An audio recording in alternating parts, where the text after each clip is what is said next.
I hear this story pretty often. It's actually pretty common to talk to startup founders, and they'll say something to the effect of, I talked to an investor, and I want to build a product, and they told me that I need to show traction, and to show traction, I need a product, and to build a product, I need money because I need to hire. Two things I would say. That one is that right now with the tools that are available, things like Claude Code or Cursor, Lovable, your ability at the very early stages to put together a proof of concept or a prototype to show the customers, pretty approachable. So, check there first stop.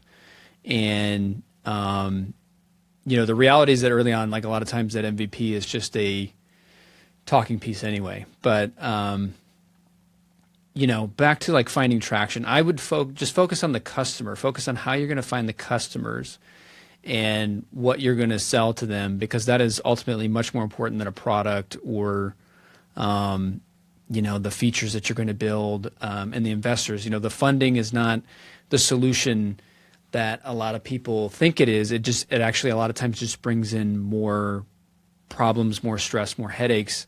And if you can wait till later, you'll just have more leverage anyway. So you can take on the investment in a much more responsible posture.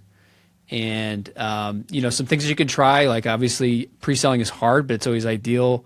Founder I work with, he would focus a lot on contracted revenue, so getting like pilot agreements ahead of an engagement, and then making the contracts contingent on hitting certain success criteria.